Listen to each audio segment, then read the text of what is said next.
छोटी पतली रोटियां। क्या? बस 8,000 रुपये? हाँ, मजाक कर रहे हो ना रोहित?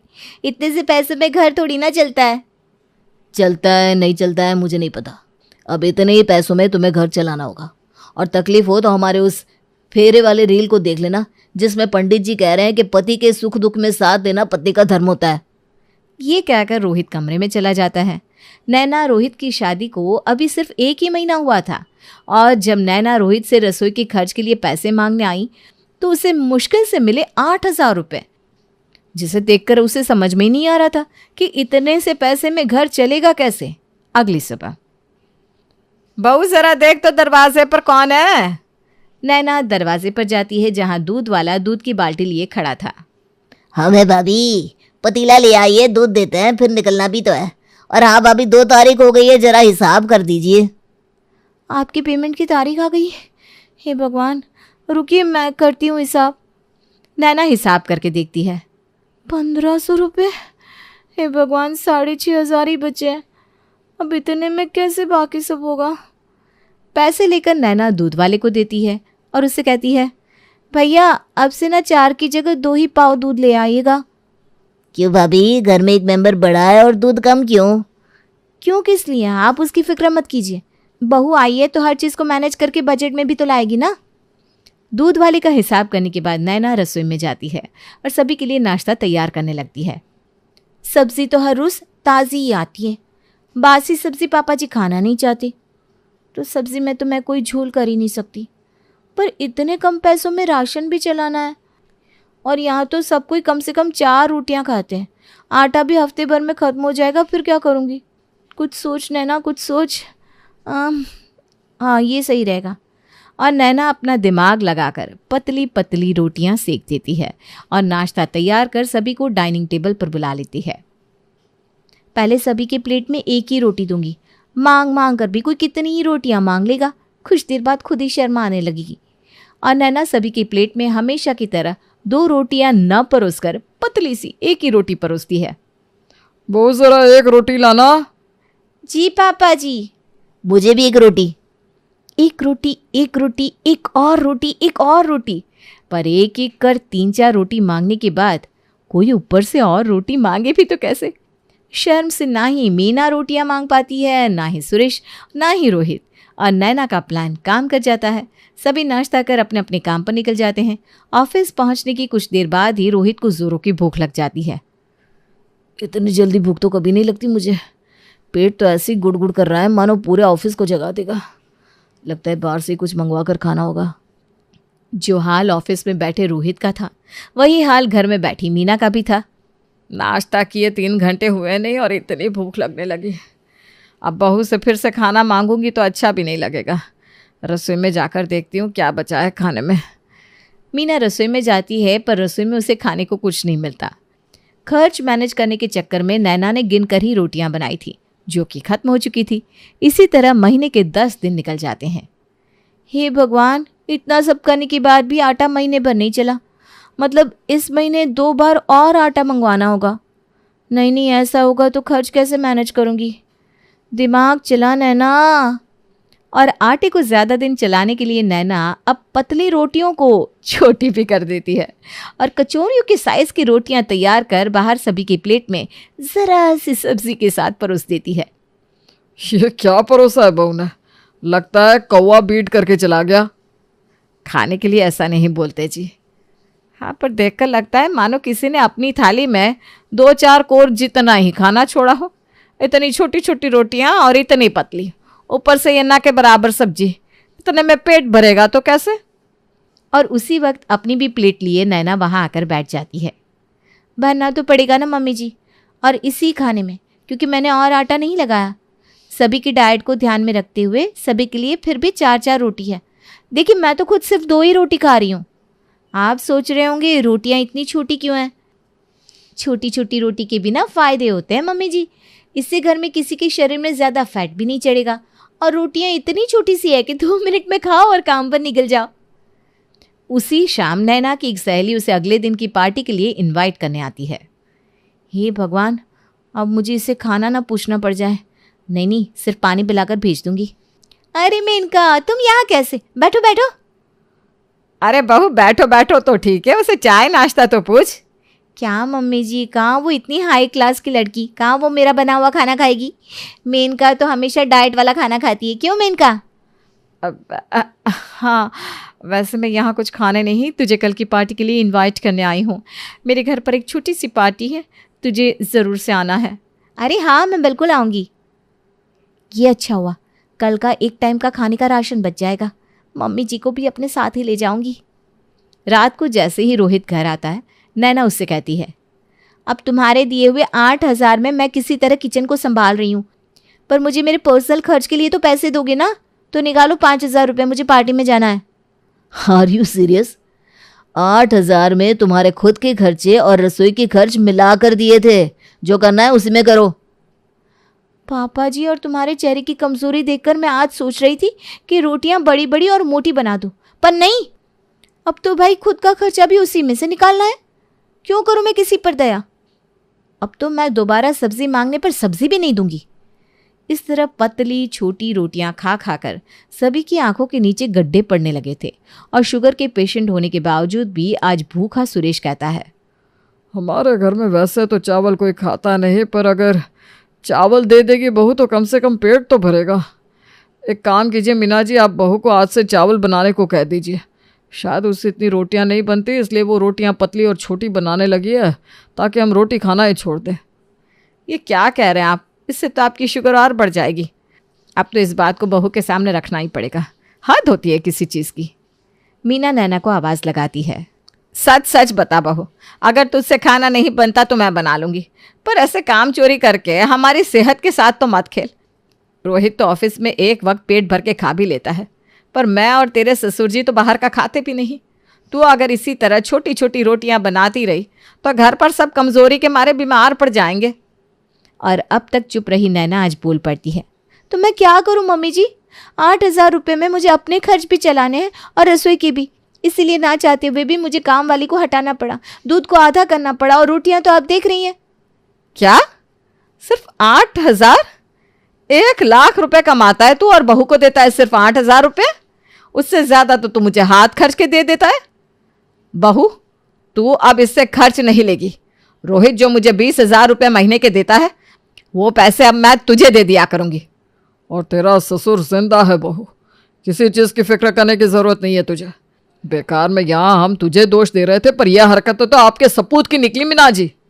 Sorry mummy. कुछ सॉरी वॉरी नहीं रोहित, मुझे तुझसे ये उम्मीद नहीं थी। अपनी माँ के लिए अच्छा बेटा बनना ही काफ़ी नहीं होता, बीवी की जिम्मेदारी भी लेनी पड़ती है। यही तेरे पापा ने मेरे साथ किया होता तो कैसा लगता तुझे? बीवी के आते ही बेटा माँ से दूर हो जाता है। कहीं मैं भी ऐसा ना करने लगूँ, इसलिए मैंने खुद को कठोर बना लिया था। पर अब मैं समझ गया मम्मी, सॉरी नैना, अब से मैं ये गलती नहीं करूँगा। ये लो 25,000 रुपये, और तुम्हें जब भी और पैसों की ज़रूरत पड़े तो ये रहा मेरा कार्ड, विड्रॉ कर लेना। तो फिर खाना बनाने की तैयारी करूँ मैं? अरे हाँ बहू, बहुत भूख लगी है, जल्दी जल्दी मोटे मोटे पराठे बना दे। आज जैसे ही नैना रसोई में जाती है, वो देखती है कि आटा तो है ही नहीं। पापा जी, आटा तो है ही नहीं, लाना होगा।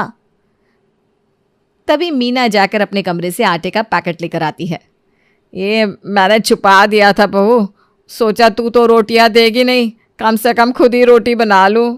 अंतरा को अपनी सुंदरता पर बहुत घमंड है। आशुतोष ने उससे लव मैरिज की है। दोनों एक ही कॉलेज में पढ़ते थे। अंतरा की सास सुनंदा को पहले ये रिश्ता मंजूर नहीं था, लेकिन अंतरा की सुंदरता ने उसका मन मोह लिया।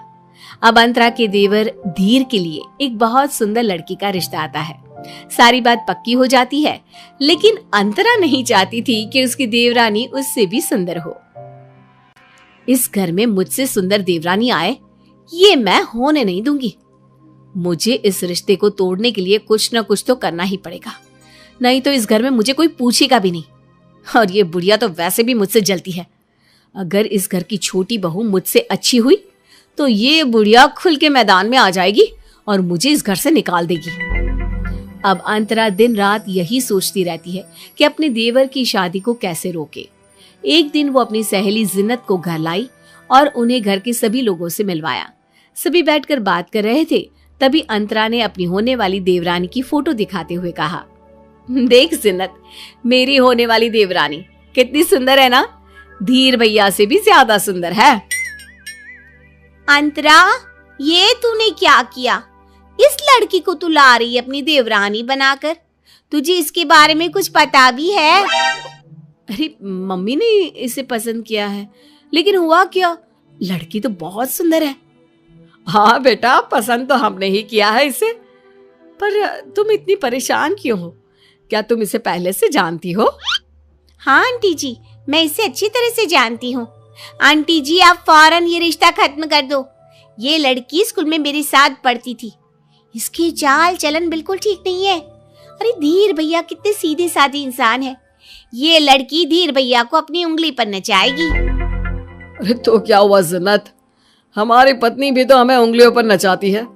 आजकल का तो ये फैशन है और हर लड़की चाहती है कि उसका पति उसके आगे पीछे घूमे। क्यों अंतरा?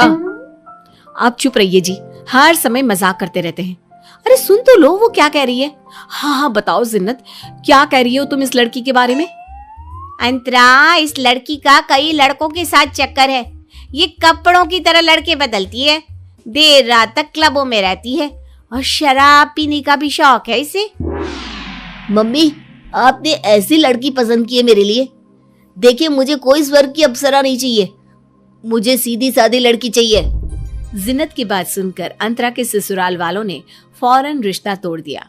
अब देवरानी ढूंढने का जिम्मा अंतरा ने अपने कंधों पर ले लिया और उसने धीर की शादी एक बेकार से दिखने वाली काली लड़की से करा दी, जिसका नाम था उर्वशी। शादी के बाद धीर और उर्वशी जब पहली बार मिले तो उर्वशी ने कहा, आप मुझसे शादी करने के लिए क्यों तैयार हो गए, जबकि आप तो इतने गोरे और सुंदर हैं और मैं इतनी काली? उर्वशी, मुझे रंग रूप से कोई फर्क नहीं पड़ता, बस साफ मन होना चाहिए। तुम्हें पता है, तुम्हारे साथ शादी से पहले ही मेरा रिश्ता बहुत ही सुंदर लड़की से हुआ था, लेकिन उसका मन काला था, इसलिए मैंने और घर वालों ने वो रिश्ता तोड़ दिया। उर्वशी धीर की बात सुनकर बहुत खुश हुई।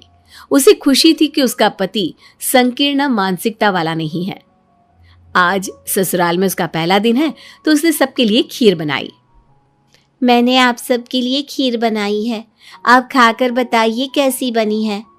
सबने खीर खाई तो सभी को खीर बहुत स्वादिष्ट लगी, लेकिन फिर भी उसकी सास और जेठानी उसे सुनाने का एक भी मौका नहीं छोड़ना चाहती थी, इसलिए उन दोनों ने जली कटी बातें सुनाना शुरू कर दिया।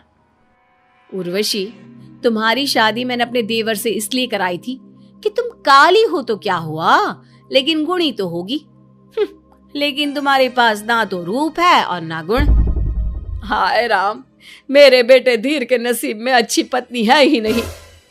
मम्मी, भाभी, क्या हो गया है आप दोनों को? आज उसने पहली बार खीर बनाई है और खीर सच में बहुत अच्छी बनी है। हाँ, खीर तो अच्छी बनी है। अंतरा ने आशुतोष को धमकाते हुए कहा। क्या कहा आपने? दोबारा बोलना तो। अब नहीं, मेरे कहने का मतलब था कि इतनी अच्छी भी नहीं बनी जितनी धीर तुम तारीफ कर रहे हो। बेचारा आशुतोष अपनी पत्नी से बहुत डरता था, इसलिए खीर में 10 बुराइयां निकालकर वहां से चला गया। सुनंदा और अंतरा भी वहां से चली गई। धीर ने अपनी जेब से 2000 का नोट निकालते हुए कहा, उर्वशी, तुम मम्मी और भाभी की बात का बुरा मत मानो, वे दिल की बुरी नहीं है। पता नहीं उन्होंने ये सब क्यों बोला, और खीर तो बहुत अच्छी बनी है। तुमने पहली बार कुछ बनाया है तो ये लो, तुम अपने लिए कुछ खरीद लेना। मैं सिंपल सा आदमी हूँ, मुझे ये गिफ्ट वगैरह देना नहीं आता। धीर की मीठी मीठी बातों ने उर्वशी के जख्मों पर मरहम लगा दिया और वो खुश हो गई। एक दिन सुनंदा ने अपनी दोनों बहुओं से कहा, आज रात को हमें शादी में जाना है तो तुम दोनों तैयार हो जाना। धीर और आशुतोष के भी कपड़े तैयार करके रख लेना, जिससे कि ऑफिस से आते ही वो दोनों भी जल्दी से तैयार होकर हमारे साथ चले। शाम को दोनों बहुएं शादी में जाने की तैयारी करने लगी। उर्वशी ने सबसे पहले अपने पति के कपड़े प्रेस करके रखे, उसके जूते निकाले, उसके बाद खुद तैयार हुई। वहीं दूसरी तरफ अंतरा ने अपने पति का कोई भी काम नहीं किया और खुद ही तैयार होने लगी। आज तो मैं ऐसी तैयार होंगी कि सब देखते रह जाएंगे और उस काली बिल्ली उर्वशी की से बुराई ही करेंगे। अब धीर और आशुतोष दोनों ऑफिस से आ गए थे। जहां एक तरफ धीर को अपना सारा सामान ठीक ठाक अवस्था में मिला तो वो जल्दी से तैयार हो गया, और दूसरी तरफ आशुतोष को अपना सारा काम खुद ही करना पड़ रहा था तो वो तैयार होने में लेट हो गया। चारों तैयार होकर आए तो सुनंदा ने सबको देखकर कहा, मेरे सारे बच्चे कितने सुंदर लग रहे हैं, लेकिन इस काली नागिन ने मेरे घर में दाग लगा दिया। उर्वशी बिल्कुल अच्छी नहीं लग रही। अरे तेरा नाम उर्वशी किसने रखा था? मम्मी जी, मेरा नाम मेरी माँ ने रखा था। तेरी माँ को भी ना बिल्कुल अकल नहीं है। उर्वशी का मतलब पता भी है तेरी माँ को? स्वर्ग की अप्सरा का नाम है उर्वशी। तेरे रंग रूप गुण सब राक्षसी जैसे हैं, और नाम उर्वशी। तेरा नाम तो ताड़का या शुपर्णखा होना चाहिए था। मम्मी क्यों ऐसी बात करके बेचारी का दिल दुखाती हो? वो जैसी भी है मुझे पसंद है। हाँ, बस यही कमी रह गई थी कि मेरा बेटा मुझसे ऊंची आवाज में बात करे। अरे वो तो ये काली कलूटी है जो तू इसका दीवाना हो गया है। अगर ये होती गोरी और खूबसूरत, तू तो मुझे धक्के देकर इस घर से ही निकाल देता ना। उस रात माँ बेटे में इतनी लड़ाई हुई कि धीर और उर्वशी शादी में ही नहीं गए। आपको मम्मी जी से इस तरह से बात नहीं करनी चाहिए थी। तुमने मम्मी की बातें सुनी? कितना बुरा बुरा बोलती है वो तुम्हें। मुझे गुस्सा आ जाता है। तुम्हें दुख नहीं होता? हाँ, मुझे भी दुख तो बहुत होता है, ये सोचकर कि दुनिया के लिए सिर्फ बाहर की खूबसूरती ही मायने रखती है। मेरा दिल कैसा है इससे किसी को कोई फर्क नहीं पड़ता। लेकिन आप जब मुझे प्यार से समझाते हो, मेरी तारीफ करते हो और मेरे लिए घर वालों से लड़ते हो, तो मेरा सारा दुख, सारा गुस्सा ठंडा हो जाता है। तुम सच में बहुत अच्छी हो उर्वशी, और तुम्हारा दिल तो तुमसे भी अच्छा है।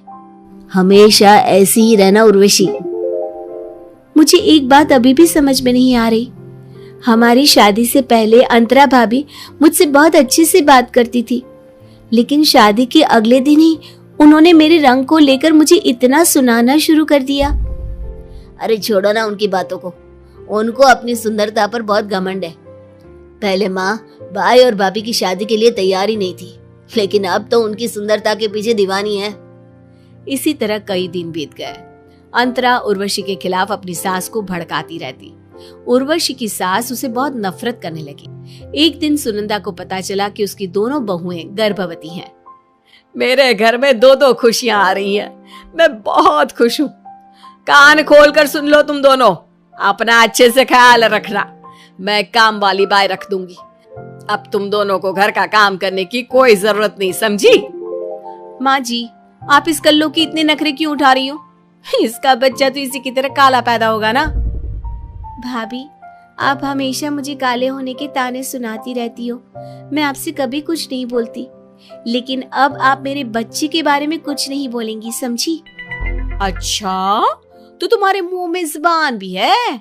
तुम्हें बात का जवाब देना आता है? हाँ, अरे चुप रहो तुम दोनों, लड़ना बंद करो और मेरी बात ध्यान से सुनो। बच्चा माँ पर जाता है या बाप पर जाता है। अंतरा, तुम और मेरा बेटा आशुतोष तो बहुत सुंदर और गोरे हो, इसलिए मुझे तुम्हारे बच्चे की कोई चिंता नहीं है। ओए काली बिल्ली, सुन ले कान खोलकर। अगर मेरे धीर का बच्चा तुझ पर गया ना, तेरे जैसा काला कलूटा निकला तो मैं तुझे जिंदा नहीं छोड़ूंगी। शाम को धीर घर आया तो उर्वशी ने उसकी बहुत बड़ी फोटो अपने कमरे में लगा रखी थी। ये क्या है उर्वशी, मेरी इतनी बड़ी फोटो? मम्मी जी चाहती हैं कि हमारा बच्चा आपकी तरह हो, इसलिए मैंने आपकी बड़ी सी फोटो लगा दी है, ताकि आप हमेशा मेरी आंखों के सामने रहो और मेरा बेटा हो या बेटी, वो बिल्कुल आपकी तरह हो। आज क्या मम्मी ने फिर तुम्हें बातें सुनाई? नहीं, मुझे कुछ नहीं कहा मम्मी जी ने। बस हर माँ की तरह वो भी चाहती हैं कि उनका पोता उनकी बेटी की तरह हो। प्रेगनेंसी के दौरान उर्वशी सिर्फ अच्छी अच्छी बातें सोचती और धीर की फोटो देखती रहती। किसी की भी जली कटी बातों पर ध्यान नहीं देती। लेकिन अंतरा हमेशा यही षड्यंत्र रचती रहती कि किस तरह उर्वशी को सबके सामने नीचा दिखाया जाए। और अब वो समय आ गया जब देवरानी और जेठानी ने 2 बच्चों को जन्म दिया। चलो अच्छा हुआ, दोनों के बच्चे सही सलामत है। धीर, आशुतोष, चलो बच्चों को देख कर आते हैं। सुनंदा ने जैसे ही बच्चों को देखा, अरे ये उल्टी गंगा कैसे बह रही है? अंतरा का बच्चा तो एकदम काला कलूटा है और उर्वशी का बच्चा कितना सुंदर और गोरा, बिल्कुल मेरे धीर की तरह। ये बात जब अंतरा को पता चली तो अंतरा बर्दाश्त नहीं कर पाई। नहीं, ऐसा नहीं हो सकता, मेरा बच्चा काला नहीं हो सकता। जरूर उस काली नागिन उर्वशी ने अपना बच्चा मेरे बच्चे से बदल लिया होगा। अरे उस बेचारी को तो अभी तक होश भी नहीं आया अंतरा, वो कैसे तुम्हारा बच्चा बदलेगी। इस तरह कुछ दिन और बीत गए। अंतरा और सुनंदा बच्चा काला होने के बावजूद भी उससे बहुत प्यार करती थी। एक दिन अंतरा की सहेली जिनत उनसे मिलने आई और दोनों बच्चों को देखकर बोली, ये क्या है अंतरा, तुम्हारा बच्चा इतना काला कैसे? तुम्हारी देवरानी इतनी काली है फिर भी उसका बच्चा गोरा। अरे पता नहीं जिनत ये क्या हो गया, कुछ दिन तक तो मुझे भी यकीन नहीं हो पाया था कि ये मेरा ही बच्चा है, लेकिन मेरा बच्चा चाहे जैसा भी हो मेरी आंखों का तारा है। बुरा मत मानना अंतरा, इंसान इस दुनिया में जो कुछ करता है ना उसे वही भुगतना भी पड़ता है। तुम्हारे देवर का जिस लड़की से रिश्ता चला था वो लड़की बहुत अच्छी थी, लेकिन तुम्हारे कहने पर मैंने तुम्हारे ससुराल वालों से झूठ बोला, और जब तुम अपनी काली देवरानी ले ही आई थी तो तुम्हें उसे प्यार से रखना चाहिए था ना। तुमने और तुम्हारी सास ने उस बेचारी पर बहुत अत्याचार किए हैं, इसीलिए तुम्हारा बच्चा काला पैदा हुआ है। जिन्नत की बातों ने अंतरा को शर्मिंदा कर दिया। अब वो उर्वशी से रो रो कर माफी मांगने लगी और अपनी सास के दिल में भी उसके प्रति प्यार भरने की कोशिश करने लगी। लेकिन उर्वशी वो बातें कभी नहीं भूल पाई जो बातें उसकी सास और जेठानी ने उससे कही थी। उर्वशी बस अपने पति के लिए उस घर में है। अब उसकी छोटी सी दुनिया में उसका बच्चा भी शामिल हो गया है और वो अपने पति और बच्चे के साथ खुशी खुशी रहती है।